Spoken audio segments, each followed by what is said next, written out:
Thank you for joining us, and here are some of the reports we're filing at this time.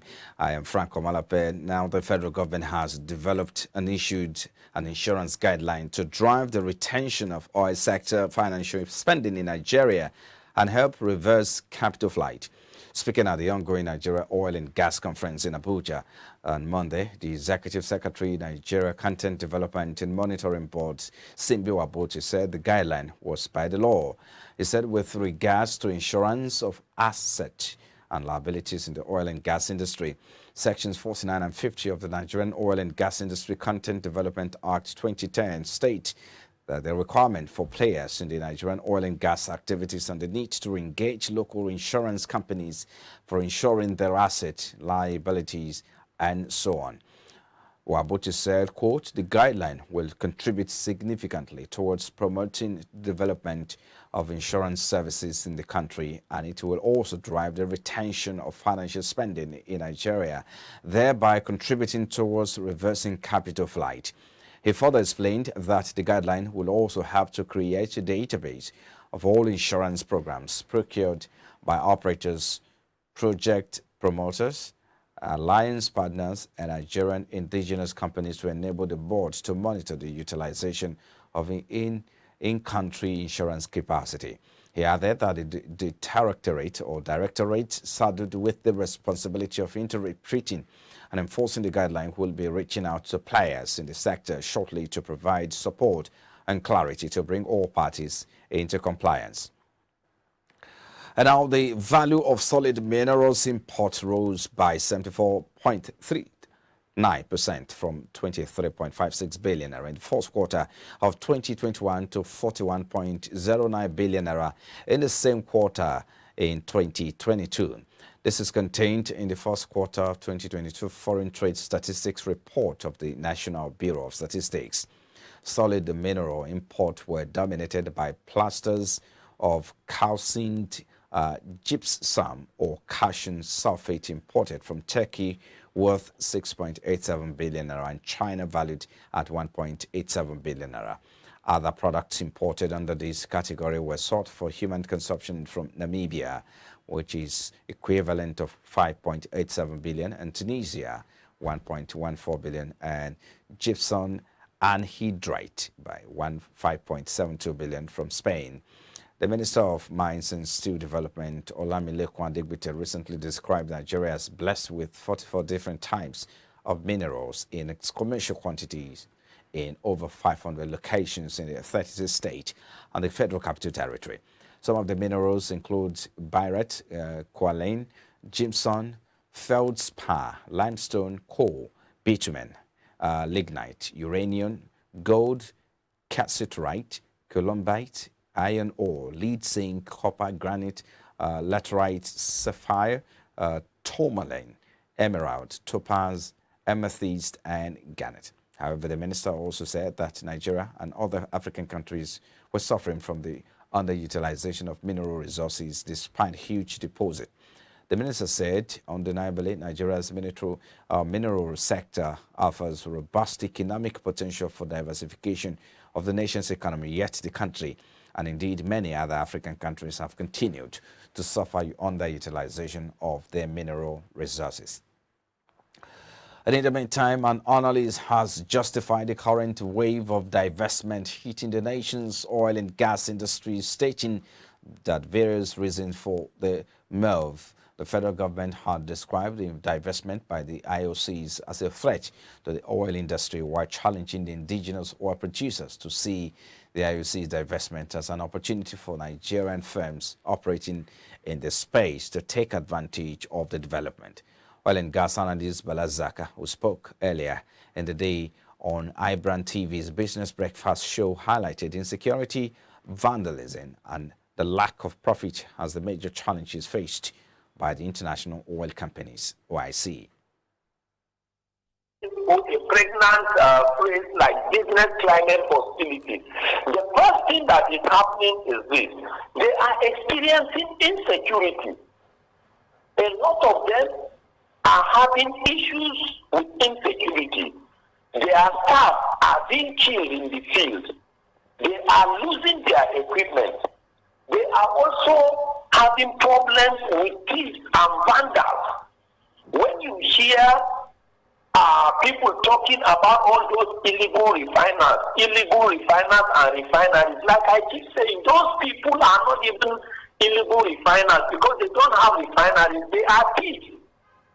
And what they do is they steal the equipment of these international oil companies.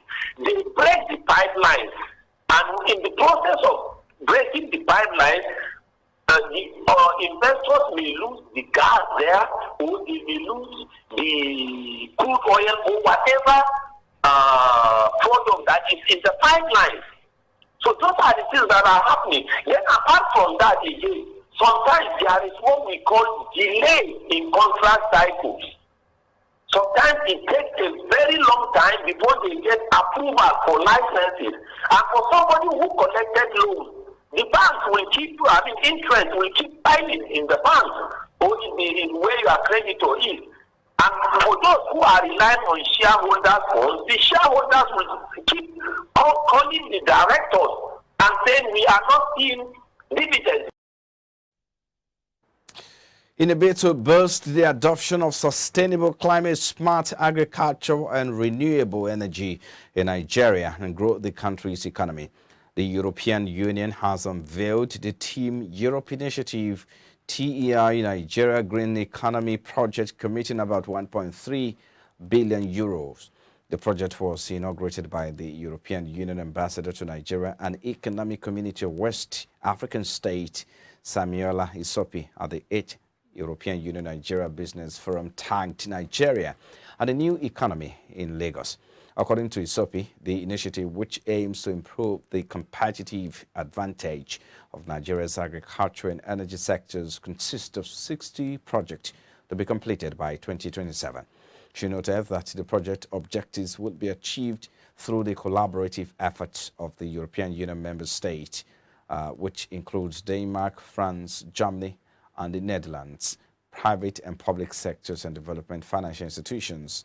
In line with the European Union's Green Deal, the Green Economy Initiative will support the Nigerian government's effort to diversify the economy by combining support to enhance access to renewable energy for productive uses and boosting the development of the agricultural sector, she said.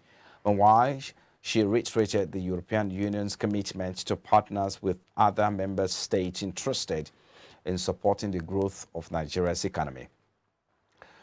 And now, according to data obtained from the Central Bank of Nigeria's website, Nigeria's external reserves depreciated by $1.37 billion. That's about 3.37% in the first 6 months of 2022 to $39.16 billion as of June 30 from $40.52 billion it closed in 2021. ANALYST reveals that as of January 2022, the foreign exchange buffer of the CBN was hovering at an average of $40 billion. The CBN data revealed that it remained flat at $38 billion in June and eventually closed at $39.16 billion on June 30, 2022. Further analysis revealed that external reserves in January dropped by $481.4 million, or about 1.19% to $40 billion, while in February they declined by $121.4 million. That's about 0.3% to $39.68 billion. The external reserve in March were also down by $317.8 million to $39.5 billion. And in April, the external reserve gained marginally, or a little bit, up by $41.5 million to $39.58 billion from $39.54 billion when it commenced the month under review. Interestingly, the external reserves were down by $948.07 million, so about 2.39% to $38.48 billion, the highest decline in 2022, and eventually appreciated by $674 million to close at $39.16 billion in June. The decline in external reserves is coming on the backdrop of a steady increase in global oil prices amid fears of a global economic shock from Russia's invasion of Ukraine. According to the CBN, the daily crude oil price in 6 months of 2022 appreciated by 70.3%, or about 53.62 billion, or 53.62 per barrel, to around $129.87 from $76.25 per barrel reported December last year. In the meantime, the Central Bank of Nigeria has announced a significant adjustment to the Quick Response Code (QR) framework, allowing the usage of QR code for payment in Nigeria to be either merchant presented or consumer presented. This was disclosed in a recent circular released by the Central Bank of Nigeria, signed by Musa Jimo, Director, Payment System Management Department.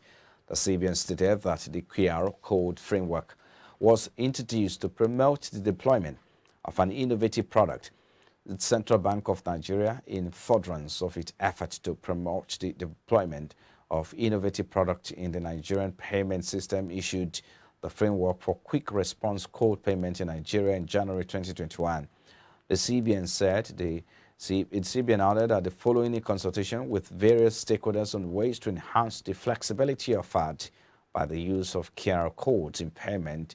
And he also hereby reviews that Section 3.4 of the framework and henceforth direct that implementation of QR code for payment in Nigeria shall be based on either merchant-presented or consumer-presented boats. The CBN stated that it will continue to monitor industry development and issue further guidance as may be appropriate. And now the Federal Operations Unit Zone A of the Nigeria Customs Service said it intercepted 45,928 bags of foreign parboiled rice of 50 kilogram, equivalent to 77 trailer loads. That's about 265,830 liters of premium motor spirit and other contraband. Speaking at the press briefing in Lagos on Monday, the Custom Area Controller of Zone A, Deputy Controller Hussein Ejibono, said that among other seized items are 2,933 bales of used clothes, 233 cartons of tramadol, and 83 packs of 225 milligram, 65 units of used vehicles, and 14,784 pieces of used tires, 190 units of used motorcycles, and 3,659.05 kilogram of Indian hemp, respectively. He added that goods seized within the first 6 months of the year are worth a cumulative duty paid valued of 7.1 billion naira, adding that these seizures were made for contravention of different customs offenses. According to him, a total of 103 suspects were arrested in connection with some of the 60 goods. He added that the sum of 574 or 77.8 million naira was collected as revenue derived from underpayment. The achievement, he said, I am about to inundate you with the result of our officers' meticulous documentary checks in ensuring that identified revenue leakages are plugged. Successes recorded in the anti-smuggling drives are a product of sustained vigilance and intelligence deployment within the port and border corridors, end quote. And our stakeholders and policymakers in job creation have continued to sue for skill acquisition for youth across the country following the growing rate of unemployment and insecurity. Our correspondent, IBrandTV Korea, quotes the stakeholders as saying that the way out is skill acquisition, as Nigeria's unemployment rate now nears 40%.